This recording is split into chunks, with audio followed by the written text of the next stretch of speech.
Boa noite, pessoal. Tudo bem com vocês? Espero que todo mundo esteja bem, todo mundo me ouvindo bem. Estamos iniciando mais uma noite com uma live. A live de hoje, um tema especial para o pessoal da agropecuária, né, particularmente falando.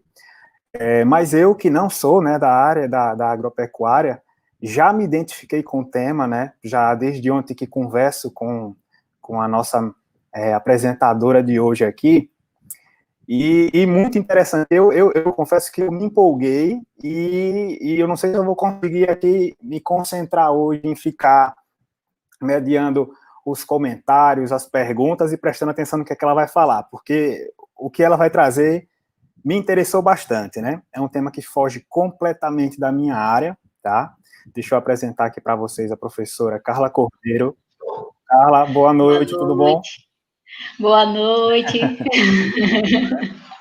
E aí eu já vi um pedaço aqui da apresentação dela, das figuras que ela trouxe para mostrar para a gente, e já fiquei super interessado, né? Quase que ela faz a live só para mim. Hoje vai ser, né? Saudade de falar, né, minha filha? Pessoal, para quem não me conhece, professor Pedro Juvenci, professor de Física do Campus Satuba, atualmente na chefia do Departamento de Apoio Acadêmico. Aqui comigo, do ladinho, professora Carla Cordeiro, professora da área de zootecnia, também do nosso campus, Campus Satuba, né? Provavelmente a galerinha aí do segundo ano, não é isso, Carla? Segundo ano, terceiro ano, já conhece bem, né? Professora Carla, pessoal do primeiro Isso. ano não perde por esperar, vai gostar bastante, tá?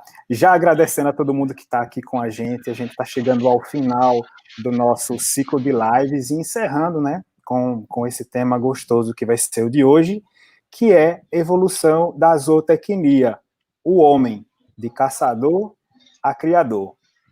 E aí eu vou deixar vocês com a presença, aqui a voz da professora Carla, contando essa história para a gente. Carla, fique à vontade, vou estar por aqui escondido nos bastidores. Obrigada. Obrigada. Então, hoje vai ser praticamente uma contaçãozinha de história, né? A história da evolução da zootecnia, né? Como que o homem evoluiu na zootecnia, como que a gente chegou até os dias atuais, né? Até a moderna produção animal, né? Então, se a gente imaginar, quando a gente diz assim, lembra aí do homem na pré-história, a primeira imagem que a gente tem, pode passar aí, Pedro, a primeira imagem que a gente tem meu amor, obrigada.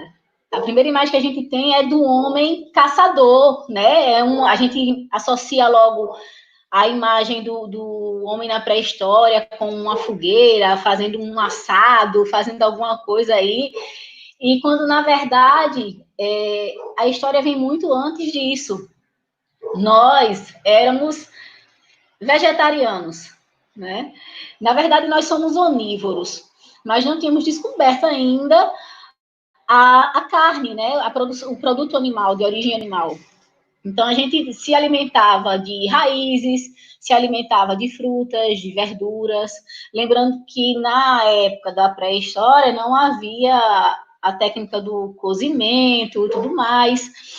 E qual era o grande complicador disso tudo, né? Por que, que o homem começou a se alimentar da carne aí, depois que descobriu o fogo, de cozinhar e tudo mais?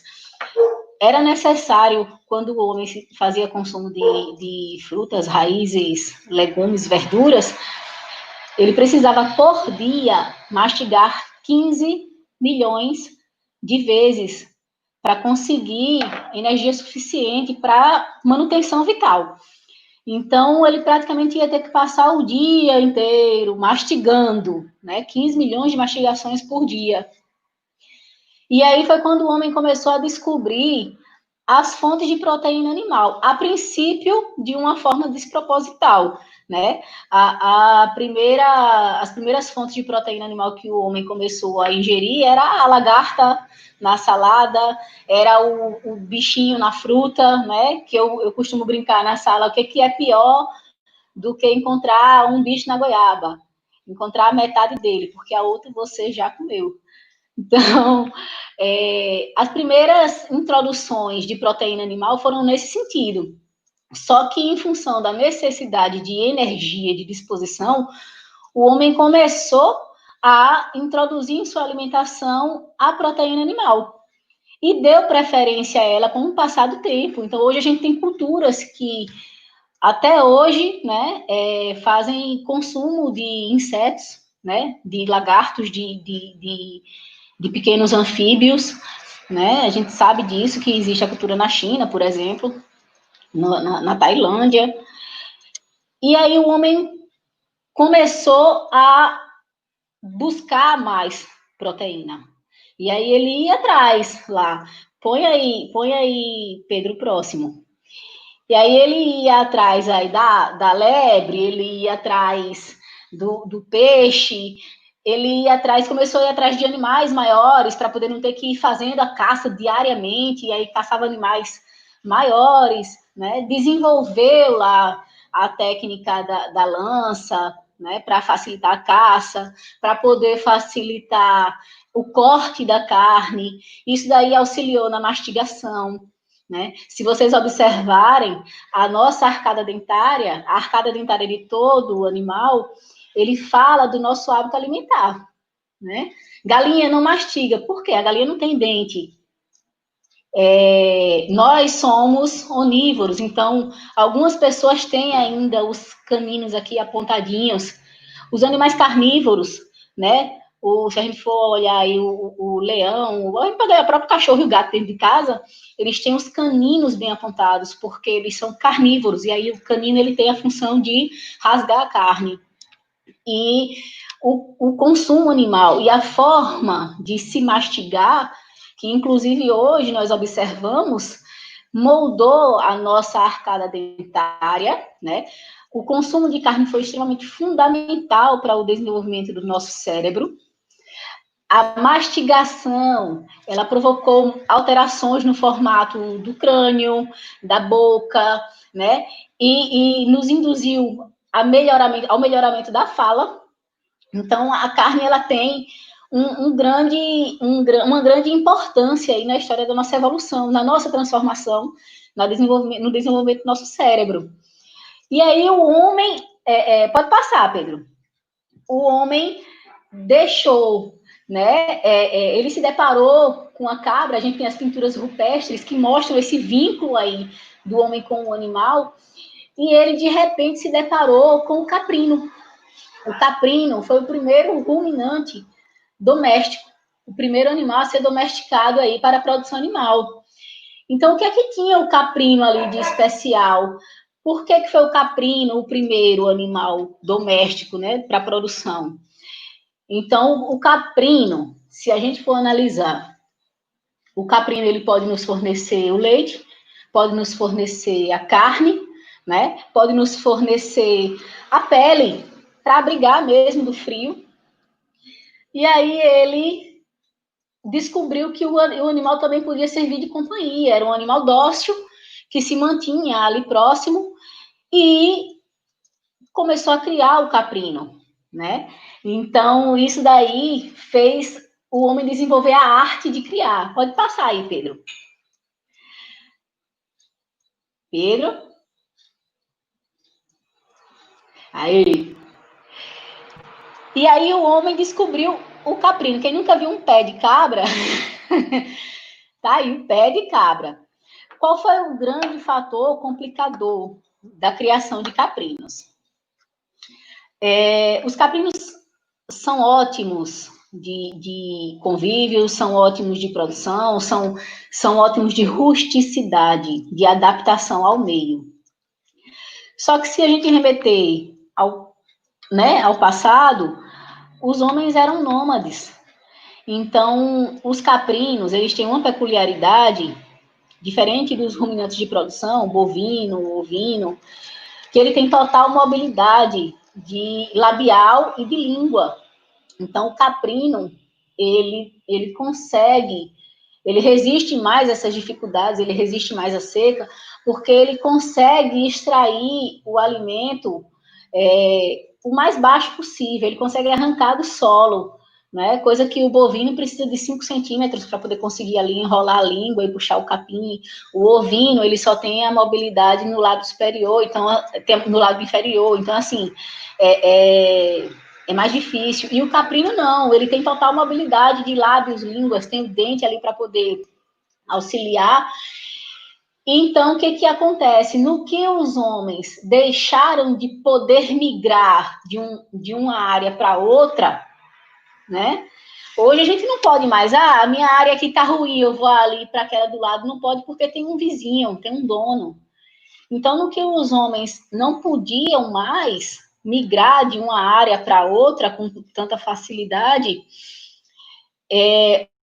os caprinos começaram a devastar as pastagens, a degradar a pastagem, a destruir as árvores. Passa aí, para mostrar o que eles fazem, Pedro, com a árvore. Pode passar, olha aí, ó. Então, ele come tudo, ele é um animal que tem facilidade, né, de subir aí nas árvores, ele prefere, inclusive, ambientes mais altos. E ele destrói mesmo. Na verdade, o termo não seria o destruir, né, porque quando a gente está com fome, a gente come o que vê pela frente. E aí, nessa, eu não sei se eu chamo de ignorância, mas de uma forma leiga, que o homem não sabia criar, né, ele tinha a arte de criar, mas não tinha a ciência de criar. Então, o caprino, ele passou a ser condenado pela Igreja Católica, um pé de bode, um pé de cabra. Ele passou a ser condenado pela Igreja Católica, que condenou o animal como se fosse um animal do inferno, um animal do diabo, porque ele destruía a natureza. E abriu-se, então, temporada de caça aos caprinos. E tome a sacrificar os caprinos, né? Porque a Igreja Católica condenou e a gente sabe que a Igreja Católica tem muito poder aí nas nossas decisões do passado, do presente, né? Terá no futuro. E é quase que uma lei que a Igreja Católica fala. Só que tinha algumas pessoas que sabiam que o que o caprino suportava, nem o bovino, nem o ovino iria suportar. Para vocês terem uma ideia, 3 dias de seca para um ovino equivale a 1 dia de seca para o caprino. O sofrimento é equivalente nessa proporção. E aí teve gente que escondeu os seus caprinos, porque sabia que ia passar perrengue ali se não tivesse mais o seu animal. E então começaram a fazer uma substituição, né? Sacrificavam os caprinos e colocavam os outros animais que não degradavam. Só que o erro não estava no animal. O erro estava na forma de criar o animal. E aí os bovinos e os ovinos iam morrendo, porque eles não tinham essa capacidade de subir nas árvores. Se a gente observar o cenário do sertão, os únicos verdes que a gente vê no campo são nas árvores, né? Porque elas têm uma raiz profunda e essa raiz ainda permite a água, né, ter a fonte de água ali, a árvore ter fonte de água. E aí era o que o caprino fazia, era o último recurso, ele sobe ali e ele devora mesmo a árvore. O bovino não faz isso, o ovino não faz isso. E os animais começaram a morrer. E agora que se exterminaram os caprinos, ele quase entra em extinção, foi uma espécie que quase foi extinta.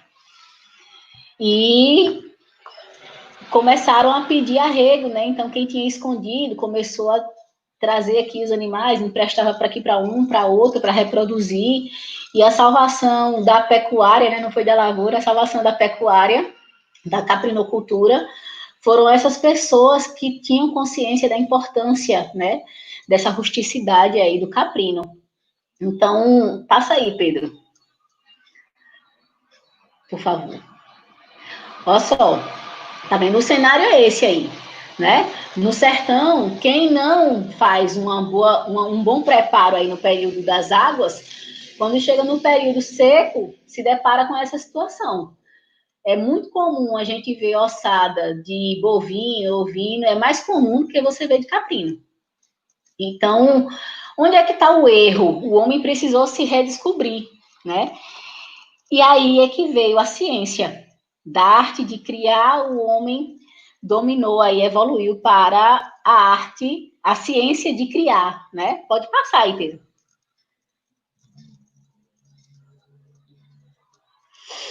O que é que nós estamos vendo aqui? Isso daí, né? Nós temos o primeiro sistema de criação foi o sistema extensivo, né? Só que a princípio, erroneamente, como a gente viu ali, né? Solta o animal. O que é uma criação extensiva? Uma criação extensiva é aquela em que o animal é mantido permanentemente solto. Então, os animais eram mantidos permanentemente soltos, só que tinha alguma coisa errada, porque o pasto acabava, tudo se destruía e o animal não tinha mais o que comer, e ou ele suportava as próximas águas ou ele morria de sede e de fome, porque o próprio criador ele não tinha o alimento para ele, né? A gente vê que aí a gente prejudica tanto a pecuária quanto a lavoura. E aí entrava em sofrimento todo mundo. Então, descobriu-se aí uma técnica de criação. Se vocês conseguirem ver aí na imagem, deixa eu ver, não sei agora se está para a direita ou para a esquerda. Na que tem animais, para vocês, eu não sei. Para mim está à minha esquerda. Na que tem animais, aí tem um quadradinho com um capim mais alto, tem animais no meio com um capim mais baixo, e aí depois aí do outro lado tem um capim mais alto, né? Na outra imagem a gente consegue ver esses quadradinhos aí bem definidos. Então, o animal continua sendo criado solto, só que no manejo de rodízio de pastagens, que a gente conhece por pastoreio voisin, né? Que foi André Voisin que desenvolveu a técnica. Então, esse pastoreio, ele otimiza, né, o uso de pastagens e permite que o animal tenha uma alimentação regular ao longo do ano. Então, ele não vai ter acesso a esse espaço inteiro, ele vai economizar energia, porque ele não vai ter uma grande área para se deslocar e buscar alimento. E, em compensação, a gente vai começar a ter um retorno produtivo aí maior para os animais. Foi suficiente? Não foi. Até hoje nós temos, tá? A tendência que a gente encontra hoje na pecuária é de uma redução do sistema extensivo de criação, tá? E existem várias formas de se empregar o pastoreio vazão. Aí vai depender de propriedade a propriedade, de profissional a profissional, mas a grande ideia é essa, de evitar a degradação do pasto e otimizar a utilização dela, tá? Só que o que aconteceu? O seu João, ele descobriu aí a pastagem, o pastoreio voisin, e os animais dele começaram a ganhar um peso melhor, ter alimentação regular ao longo do ano. E aí o seu João foi lá, só para poder fazer uma analogia, tá, gente? E aí o seu João foi lá, o vizinho dele não fazia o voisin, e o seu João, de repente, apareceu com uma mobiletezinha. E aí, eu costumo dizer que inveja se passa por osmose.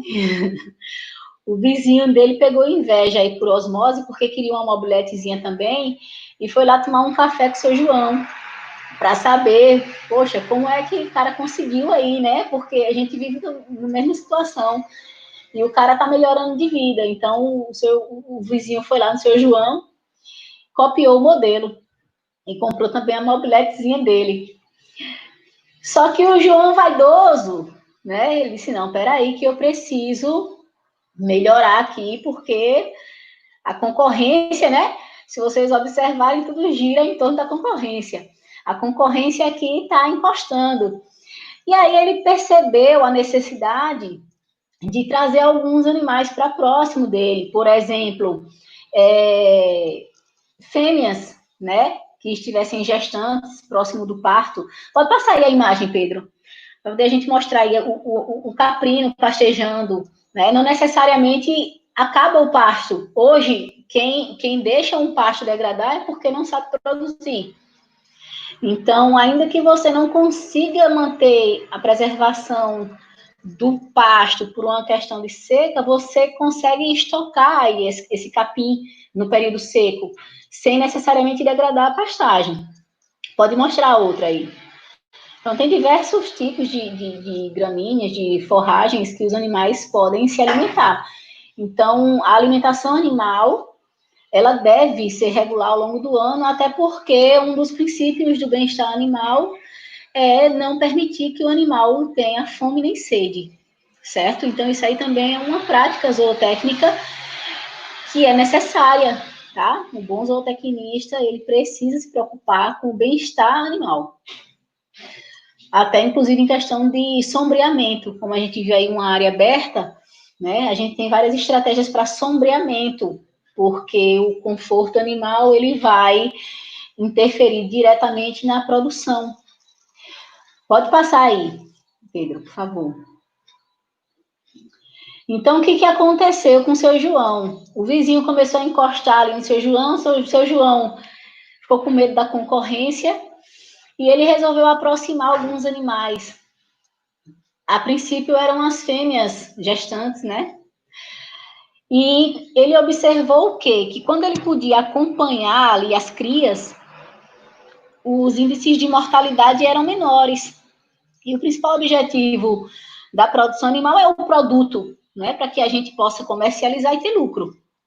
Então, o seu João, ele desenvolveu um outro sistema de criação, que antes a gente estava falando do sistema extensivo, e agora a gente tem um sistema semi-intensivo, ou semi-extensivo, ou semi-confinado, né?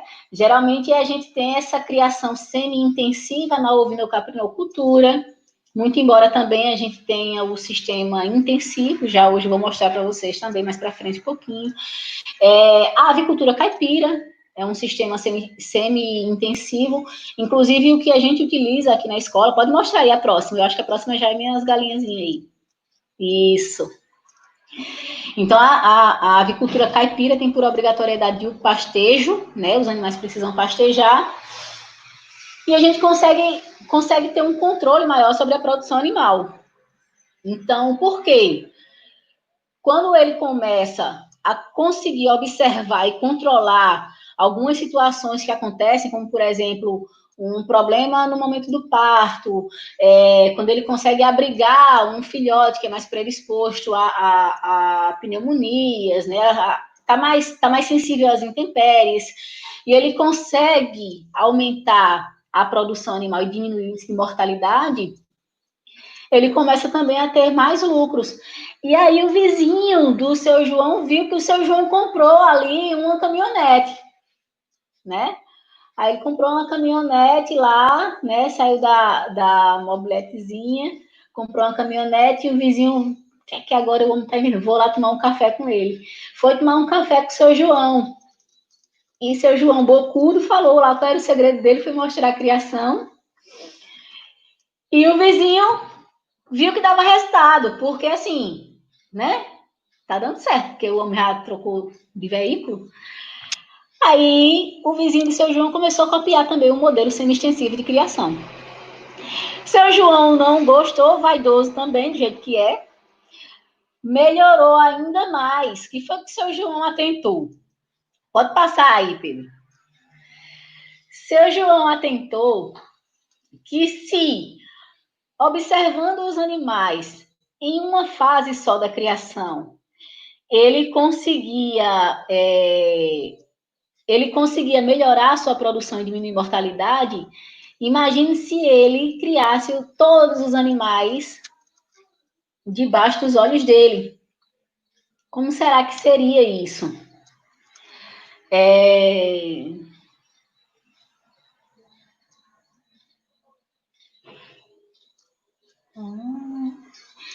Sim, Leônidas.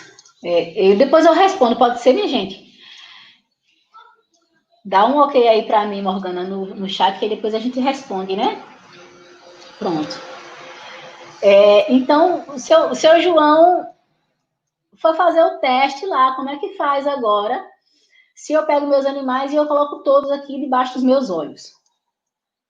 Deu super certo. Assim, a diferença é que ele precisou investir mais. O sistema intensivo de criação, ele requer maiores cuidados, porque você torna o animal totalmente dependente de você, né? Em questões de higiene, em questões de alimentação, o animal está ali totalmente dependente de você. Até a água que o animal toma, você precisa limpar o coxo dele, não é como se ele tivesse solto e ele fosse lá à beira de um rio tomar uma água corrente. Então, é um pouco mais trabalhoso, gasta um pouco mais, né? Você intensifica a alimentação, mas ao mesmo tempo você consegue aumentar ainda mais a produção. Você consegue ter mais lucro, né? Os animais, eles desenvolvem uma precocidade superior, né? Tem um melhor rendimento de carcaça e deu certo, né? Aí lá vai o vizinho de seu João tomar um café com ele, porque o cara agora estava com uma Hilux e um iPhone de última geração, que se eu for dizer aqui qual é, eu nem sei, o último que lançaram. Mas, enfim, foi lá o vizinho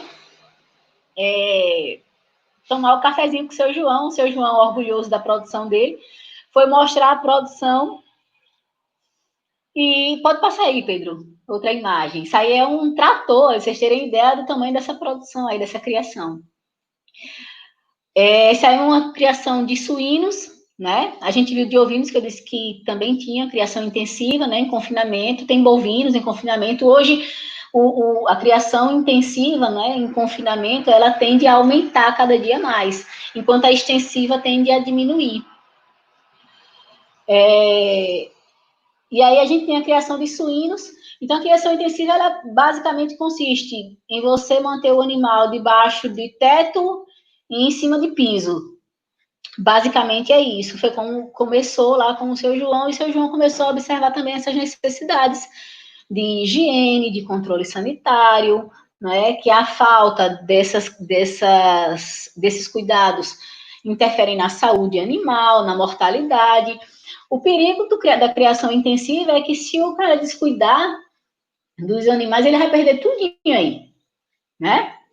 Se a gente tiver um surto viral, estão todos perdidos aí. Então, o animal criado extensivamente, ele corre menos risco. Vamos falar aí da quarentena, né? Por que a gente está isolado? Por que a gente está afastado? Porque num surto viral vira aí o desmantelo, né?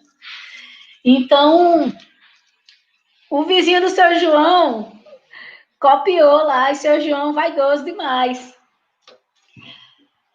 Então, o que é que acontece? Onde é que eu quero chegar com essa do seu João e do seu vizinho? Mesmo um sistema extensivo de criação, ele é aperfeiçoado diariamente, né? Mesmo o sistema semi-intensivo de criação ou semi-extensivo, ele é aperfeiçoado diariamente. Mesmo o sistema intensivo de criação, ele é aperfeiçoado diariamente. Porque quem determina isso é o mercado consumidor, né? São as exigências do mercado, é a tendência do mercado. Então, quem fica ultrapassado, seja em qualquer sistema de criação, semi-intensivo, intensivo, extensivo, ele vai estar ultrapassado. Então, existe o sistema de criação extensivo, que o cara não cuida do pasto, ele só faz um rodízio de pastagem, mas ele não cuida da pastagem dele. E aí ele está afetando a produção do capim, diretamente afetando a produção animal. E está degradando o solo, e a tendência é ele perder aquela área dele. E aí ele é nômade? Não é mais, né? Ou ele cuida ou ele perde. E para recuperar um solo degradado, né? Às vezes até impossível, certo? Então, quem dá as ordens hoje na criação é o consumidor. E o que a gente tem hoje no consumo? Pode passar, Pedro, a próxima. A próxima eu acho que é de avicultura.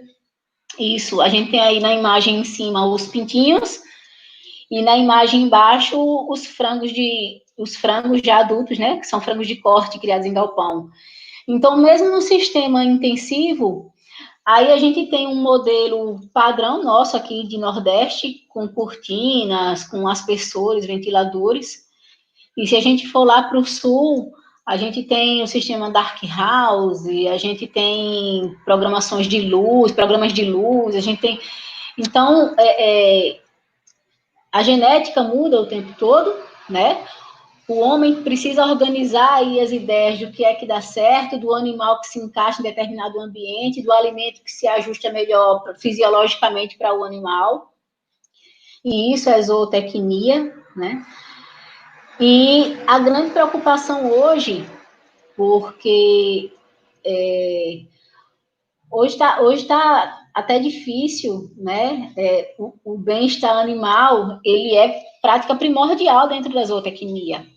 Outro dia eu recebi uma imagem de um aluno com uma vaca e um bezerro, e ele perguntou o que eu sentia vendo aquilo ali, aquela imagem. Eu disse, eu sinto fome. E ele disse, professora, até a senhora. Eu fiz, meu filho, principalmente eu, porque eu produzo, né? Eu sei como se produz e eu me preocupo com o bem-estar animal para ter um alimento de qualidade na minha mesa, para saber a segurança alimentar que está envolvida naquele processo de produção para ingerir. E aí estava ontem também passando lá o pessoal condenando porque um jacaré estava se alimentando de galinha viva, como se o jacaré fosse comer na selva, no pântano lá, um animal morto. Então, existe a caça predatória. Quando a gente vem para a zootecnia, existe a insensibilização. Então, os animais, eles são criados dentro de uma zona de conforto que muita gente até nem tem. Os animais, eles precisam de conforto térmico, eles precisam de alimentação, eles precisam de água, eles não podem ser estressados, tudo isso interfere na qualidade do produto final da carne, né, no rendimento de carcaça. Então, o mercado consumidor hoje, ele é bastante exigente, inclusive a avicultura caipira. Volta por favor, Pedro, naquelas galinhas lá na pastagem.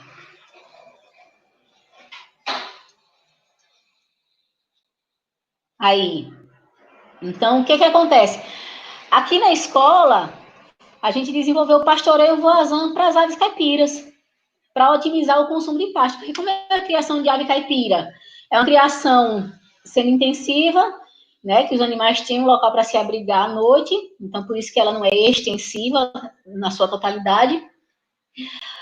Mas os animais geralmente pisoteiam tanto aquela área que fica igual a área do goleiro.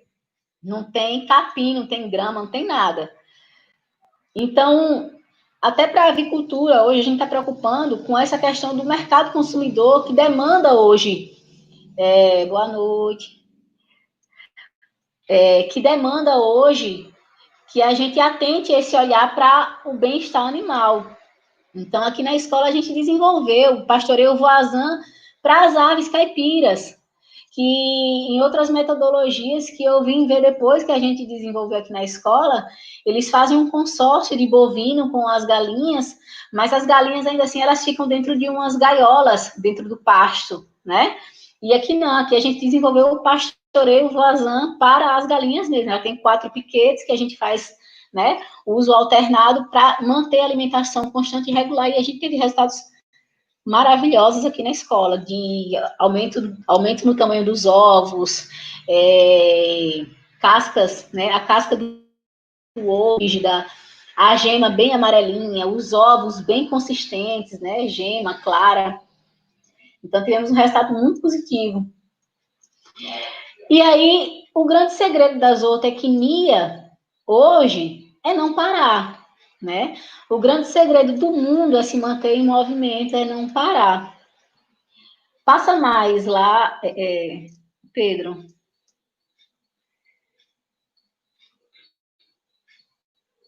Pode passar para frente. Deixa eu entrar aqui para conversar também contigo. É que eu acho que esse era o último. Será? Esse daqui? Sim, eu acredito que sim. Acho que é. É. Né? Depois Acho tem que aqui sim. final. Pronto. E aí Mas o que fica à vontade. aconteceu?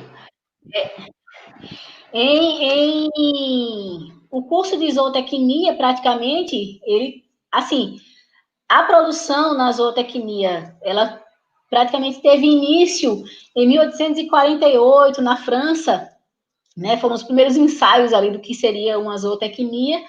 E no Brasil, a zootecnia teve o primeiro curso aí, instaurado em 1966. E quando eu falo do bem-estar animal, os dos textos aí de introdução à zootecnia, né, que foi Otávio Domingues que iniciou a zootecnia no Brasil, as definições são de que os animais eram máquinas de produção. Em 1966, isso aí foi um dia dele, para vocês verem como que a zootecnia evolui.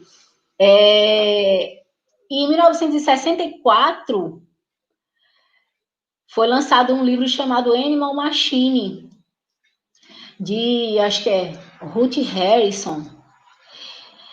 E esse livro, minha gente, causou um rebuliço tão grande no mundo, porque ele falava justamente do bem-estar animal. Foi onde se iniciou o bate-papo aí de bem-estar animal, das 5 liberdades, não passar fome, não passar sede, não passar angústia, não ter medo, não ter estresse, de todos os cuidados. E em 1966 ainda se tinha essa definição de que o animal era uma máquina. Então entendia-se que o animal não tinha sentimento, que o animal era abatido mesmo na base da pancada, não tinha essa preocupação. E aí os estudos avançaram ao ponto da gente entender que se a gente estressa um animal no pasto, enquanto ele ainda está vivo, a gente vai estar tendo prejuízos na comercialização dele.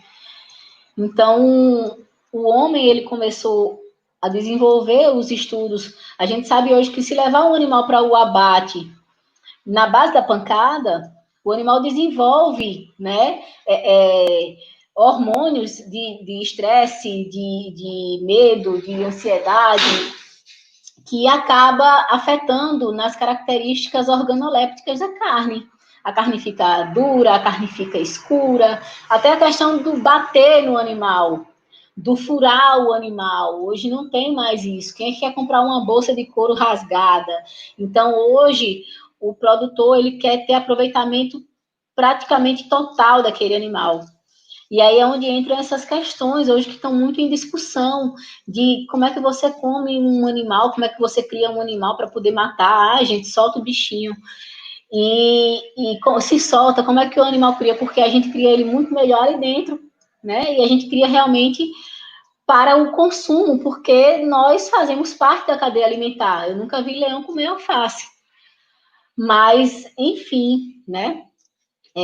São as questões que a gente tem hoje aí com relação, exatamente, é o nosso alimento, o que eu falo em sala de aula, para a gente ter grande cuidado onde a gente compra a nossa carne, onde a gente compra o nosso queijo, o nosso produto de origem animal, porque é o que a gente está levando para a nossa casa, é o que a gente está promovendo também. Então, se você comprou ali no vizinho, porque a carne do vizinho ali é mais barata, e você não sabe nem de onde vem ali a carne do vizinho que não é inspecionada, o que é que você está promovendo? Como é que aquele animal foi criado? Como é que aquele animal foi abatido? Né? Aquele animal foi vacinado? Aquele animal estava saudável quando foi abatido? Então, a gente também é responsável, né, pelos maus tratos quando a gente adquire o animal oriundo de um abate clandestino. Então, é de grande importância a gente observar o selo de inspeção do produto, comprar em locais idôneos, né, que nos deem alguma segurança, porque são muitas as enfermidades que a gente pode sofrer, desde a salmonelose, a listeriose, toxoplasmose, tuberculose, brucelose. Então, é uma responsabilidade nossa para conosco mesmo. Enquanto zootecnistas, nós nos importamos com isso. Enquanto consumidor, cabe a cada um também tomar consciência, que é o que muitas vezes falta, né? A consciência alimentar, o conhecimento. Às vezes essas informações, elas não chegam a nós. Se não for por uma pessoa que domine o assunto, que tenha conhecimento, que chegue lá e fale. Ele explique para a gente da importância de tudo isso, que é o que acontece em sala de aula. Né? Eu explico muitas vezes e gera essa consciência em sala de aula, isso aí reflete em casa, né? E muitas vezes tem resistência lá dos pais, quando a gente fala, não compre lá aquele queijo coalho ali furadinho, não, que ali tem coisa errada. E aí, quando chega em casa, fala, faz que nada, é o mais gostoso, deixa que tá cheio de coliformes fecais, né? Então, a gente precisa também buscar essas informações a respeito da nossa alimentação. Nós somos responsáveis por isso. Eu vou Exatamente, Morgana, são muito graves, muitas vezes podem ser irreversíveis, e é também uma responsabilidade nossa, né? A gente não pode atribuir somente ao outro a responsabilidade pelo que a gente está comendo. Então, a gente precisa ter propriedade de causa aí do que está levando para dentro de casa, para a nossa família. Eu posso abrir para as perguntas agora, Pedro? Voltei. Muito bom. Tava aqui viajando, né, Carla, na história, né? Foi bacana conhecer um pouco da história. Foi uma viagem mesmo, né? Uma viagem na história da zootecnia, né? Exato. Coisa que realmente assim não faz parte, né? Não faz parte do meu dia a dia, não faz parte de nada do que eu estudei, não sabia absolutamente nada. Tudo para mim era novidade. A única coisa parecida, né, que você falou foi a questão lá dos caprinos, né? Ter essa coisa do mal, né? Colocado para eles, né? E tal. Mas assim, vamos lá para as nossas perguntas. Mas antes, deixa eu agradecer a todo mundo que está aqui com a gente acompanhando nos comentários. Um beijo para todo mundo que está aqui. O pessoal está falando e eu fico sem querer responder, porque eu fico travando aqui. Mas tem muito mais comentários que você não viu, você só está vendo alguns aí, né? Mas Que tem bom. pessoal que ainda não deixou seu like, deixa aí, né? Deixa o like. Compartilha a live com o pessoal, né, para poder assistir depois. Lembrando que todas as nossas lives elas ficam salvas aqui no canal do Ensino, né? Então todo mundo pode assistir novamente, rever, compartilhar para quem ainda não assistiu. Tem muita live, né? Essa é a nossa décima live. Agradecer também aos nossos servidores, professores, técnicos administrativos lá do Campus Satuba, que estão sempre aqui com a gente, acompanhando na direção, Morgana nos bastidores sempre ajudando. E vamos lá, tem a pergunta aqui do Leônidas Canuto, né? Isso. Quais as alternativas para utilizar essa metodologia de piquetes rotacionado? Eita, Carla, me ajuda aqui. Eu pedi ajuda da Carla e ela sumiu, gente.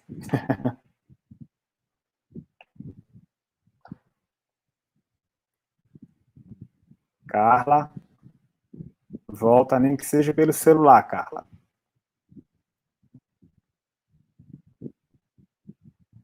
Só aguardar um instantinho, pessoal.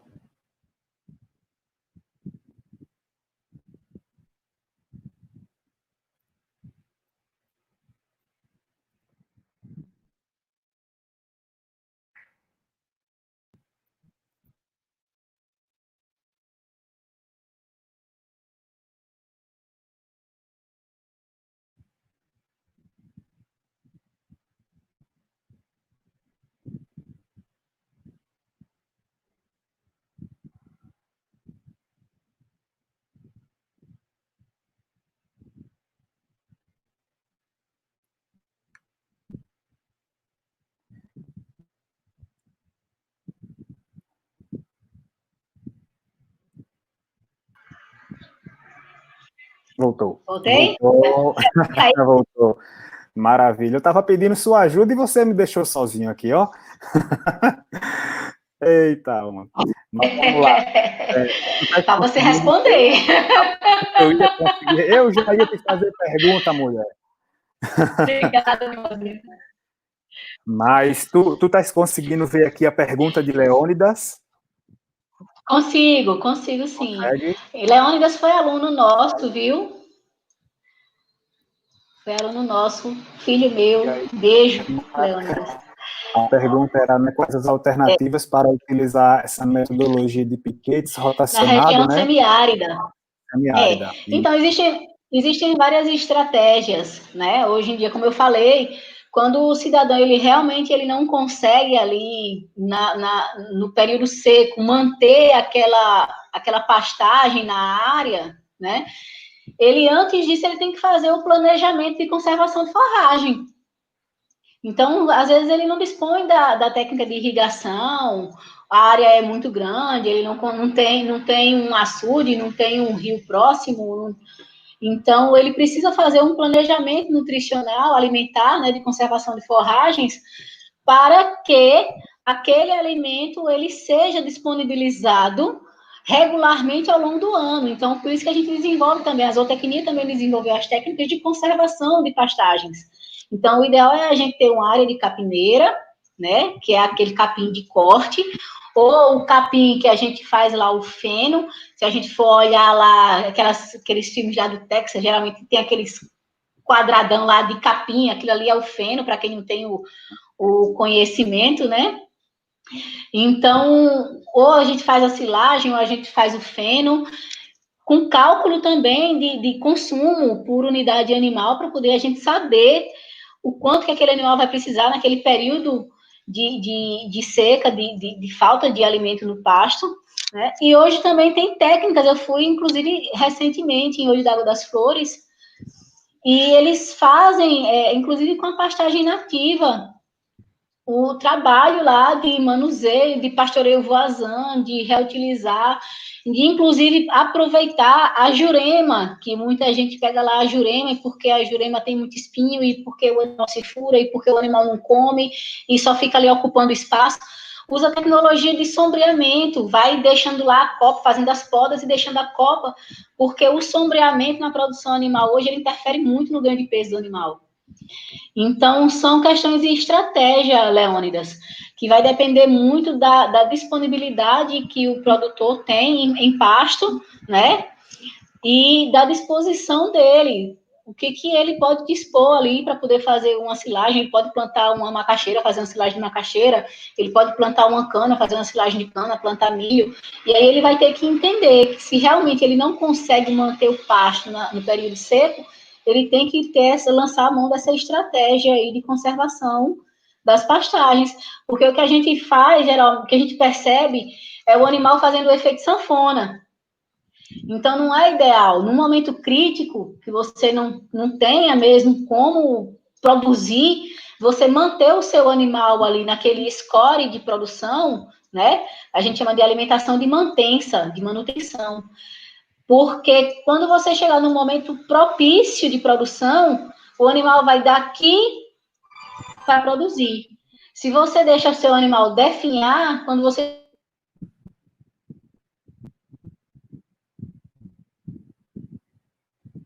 Ela volta já. Já tá uma técnica dela, dar uma sumida assim, né? Vamos esperar um pouquinho, pessoal.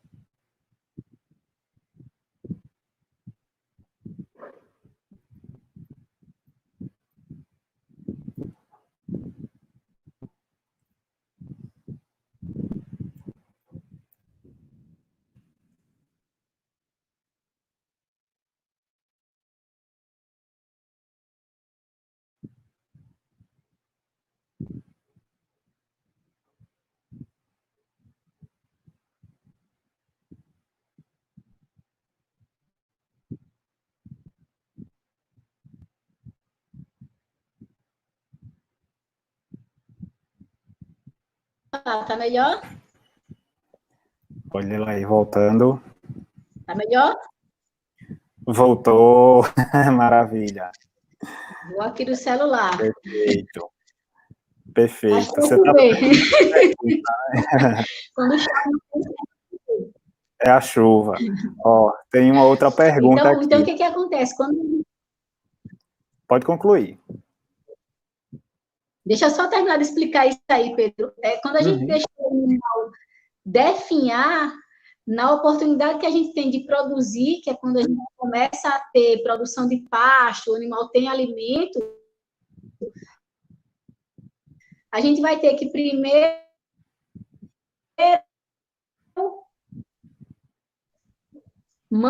alcançar lá o score de manutenção para depois produzir.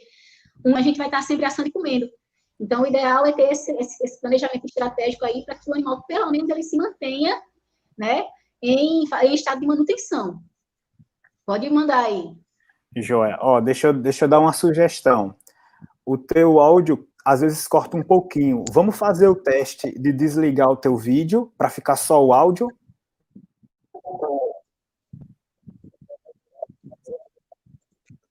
Sim.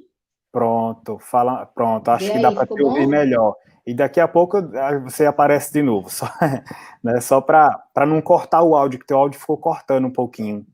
Ó, o Ademar, ele pergunta assim, se é possível a conservação de forragem de ramagens proteicas para caprinos no sertão sem a utilização de uma fonte energética.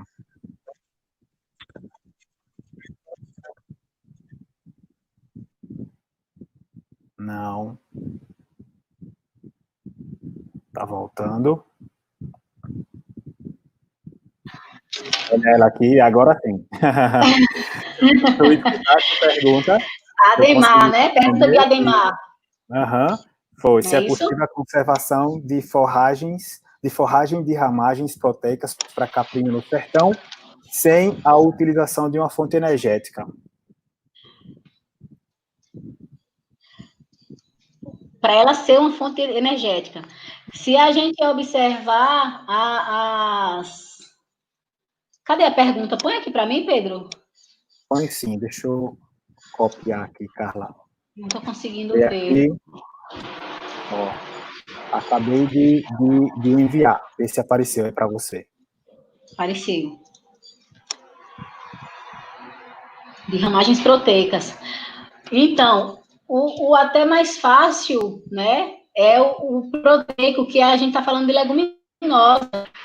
Então, as leguminosas são aquelas árvores lá que a gente vê, a gente passa lá pelo cenário do sertão, e o que a gente vê de verde são somente as copas das árvores, ou então palma, né? Então, as leguminosas, que são os alimentos de fonte proteica, eles são mais resistentes por conta da anatomia ali, da raiz da planta. Então, a gente pode lançar mão aí de leguminosas arbóreas, né? E até mesclar lá com o feno, mesclar com a silagem, para poder fazer o uso que ele está, no caso, entre leguminosa e gramínea, né? Se a gente for olhar, a gramínea é o capim lá que a gente vê o animal consumindo, embaixo lá, né, o de folha lanceolada, que são as gramíneas que o animal pode ingerir com livre consumo, e as leguminosas, elas não são de livre consumo, porque existem alguns fatores antinutricionais, que podem provocar, inclusive, intoxicação, dependendo da quantidade que o animal ingere. Mas a gente pode fazer a estratégia aí com o sabiá, com a leucena, com a algaroba. Eu não sei se eu respondi, Dema, a tua pergunta. Acho que sim, né? Bom, está se encaminhando aqui para as 8 horas da noite, chegando nossa hora, né? Vamos nos despedir, mas despedindo assim, eu vou dizer que eu já fiquei com vontade de fazer o cuscuz com a professora Carla, tá? Ai, bora pra sala. Vamos, né? quando é que a gente volta? Minha gente, eu tô morrendo de saudade de vocês, de ficar falando pra vocês, abusando de vocês, né? Tem tanta xingando mensagem aqui de tudinho. mãezona, né? Todo mundo aqui com saudade da mamãe. Eu tô né? com saudade dos meus pestes, tudinho, meus filhos. Eu digo assim, os pestes, quem não entende essa mulher, como é que eu gosto dela? São meus pestes, meus abusantes. Pois é, então vamos começar aqui o encerramento, né? Agradecer mais uma vez a todo mundo que está aqui com a gente desde o começo. Muito obrigado, pessoal, principalmente nossos alunos, né? Essas lives são feitas com muito carinho para vocês, né? Nossos professores, matar um pouquinho da saudade de vocês e vocês da gente, né? Tentar nos aproximar um pouquinho nesse momento de distanciamento, né? Manter o contato. Chegamos no final, né, das nossas 10 lives, nosso ciclo, né, proposto de 10 lives aqui, encerrando com a professora Carla, mas nós ainda vamos ter mais uma live, tá, que a gente vai divulgar mais para frente, a live sobre o NEABI, com o tema O que é NEABI? Conheça o NEABI do Campus Satuba, Baobá, Cultura e Resistência, com a Tâmara, professora Tâmara Lúcia, e o Richard Plácido, certo? Então, vocês fiquem atentos às nossas redes sociais, os grupos no WhatsApp, lá no Instagram, no Facebook, segue lá, tá, gente, o Campus Satuba, segue aqui o canal do Ensino, e em breve a gente vai divulgar o dia dessa live sobre o NEABI para encerrar de vez, né, o nosso ciclo de live. Vai lembrar que a gente teve uma a mais, que foi comigo, sobre e-mail. Quem não viu, entra lá, acessa aqui o link embaixo, está na descrição do vídeo também. Compartilha tudo isso, não esquece de deixar o teu joinha. Carla, se quiser se despedir do pessoal, mandar aquele abraço. Só agradecer a oportunidade de vir aqui contar a história. Contar a história da zootecnia, é uma satisfação muito grande.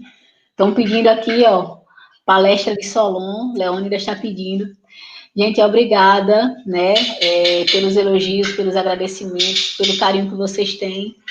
E agradecer também Pedro aí, né, por estar conduzindo a live bem atento. Muito bom. E nós que agradecemos, né, Carla? Eu, Morgana, a gente está aqui sempre às terças e quintas com vocês, né? E a gente agradece demais a você e todos os professores que se propuseram a passar um pouquinho desses conhecimentos, vir aqui contar uma história, né?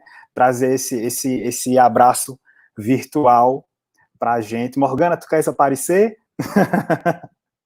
Morgana não quer aparecer, não, mas ela tá ali. Agradecer a Morgana, né, também, que ela sempre tá aqui nos bastidores. Quando eu tô aqui com vocês, ela tá lá nos bastidores e vice-versa, né? A gente se ajudando para fazer isso daqui da melhor forma possível para vocês.